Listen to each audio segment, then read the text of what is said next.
नमस्कार, सिक्किम क्रोनिकलमा यहाँहरू सबैलाई स्वागत छ। करिब 2 महिनाभन्दा अधिकको समयदेखि नै भयानक जातीय हिंसामा जलिरहेको मणिपुर राज्यलाई लिएर भारतीय संसदमा विगतको केही दिनहरूदेखि गतिरोध चलिरहेको छ भने विपक्षी राजनीतिक दलहरूको विरोध प्रदर्शनीको कारण सदनको कार्यवाही बारम्बार स्थगित गर्न परिरहेको छ भने आज पनि दुवै सदनको कार्यवाही विपक्षी राजनीतिक दलहरूको विरोध प्रदर्शनीको कारण भोलि 11 बजेसम्मको लागि स्थगित गरिएको छ र विशेष गरी आजकै संसद कार्यवाहीको क्रममा विपक्षी राजनीतिक दलहरूले भारतीय कांग्रेसको नेतृत्वमा प्रधानमन्त्री नरेन्द्र मोदीले नेतृत्व गरिरहेको सरकार विरुद्ध नो कन्फिडेन्स मोसन यानी अविश्वास प्रस्ताव अघि सारेको छ भने यस प्रस्तावलाई लोकसभा अध्यक्ष ओम बिरलाले स्वीकृति दिइसक्नु भएको छ भने यस प्रस्तावमा अबको 10 दिनभित्रमा बहस चर्चा र यसमा भोटिङ हुने पनि तय भइसकेको छ।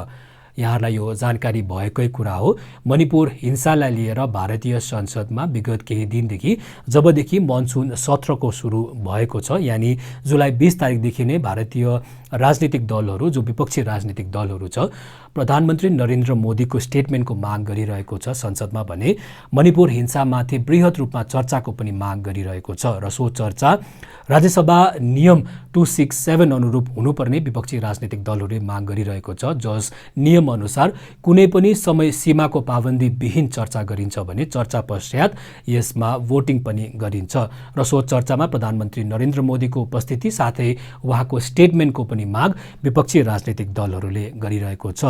यता सरकार पक्ष यानी भारतीय जनता पार्टीले नेतृत्व गरिरहेको सरकारले मणिपुर हिंसामाथि व्यापक चर्चामा उहाँहरूको स्वीकृति दिए पनि उहाँहरू चर्चाको लागि तयार भएको बताए पनि सो चर्चा नियम 176 अनुरूप हुनुपर्ने उहाँहरूले अघि राखिरहेको छ। यस 176 जो रुल छ यस अनुरूप चर्चामा समय सीमाभित्र चर्चा गरिन्छ भने सीमित समयमा चर्चा गरिन्छ भने चर्चा पश्चात भोटिङ भने गरिँदैन। साथै मणिपुर हिंसा र मणिपुर हिंसाको जवाबदेही साथै त्यो हिंसाको रोकथाम गृह मन्त्रालय अन्तर्गत आएको हुनाले यस चर्चामा स्टेटमेन्ट गृहमन्त्री अमित शाहले दिने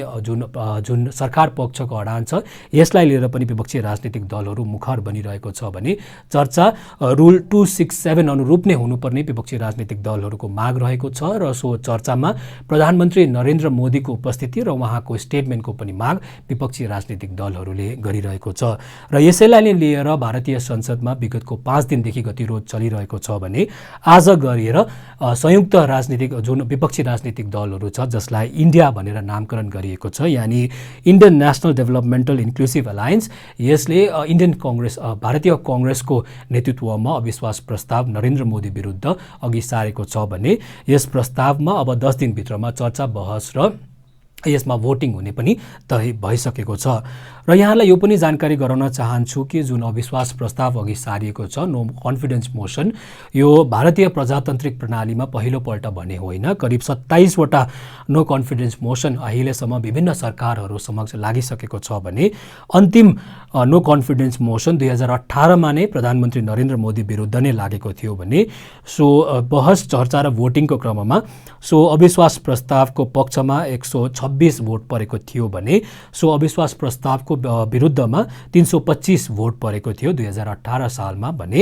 प्रधानमन्त्री नरेन्द्र मोदीले आफ्नो सरकार बचाउन सफल बनेको थियो र जानकार अनुसार जुन अविश्वास प्रस्ताव यसपल्ट परेको छ यसमा पनि प्रधानमन्त्री नरेन्द्र मोदीले सहजै आफ्नो सरकार बचाउन सफल बन्ने बताइरहेको छन् किनभने लोकसभामा मेजोरिटी जुन बिल पास गर्नको निम्ति मेजोरिटी 272 सांसदहरू पर्छ भने अहिले एनडीएमा नेशनल डेभलपमेन्ट अलायन्स जो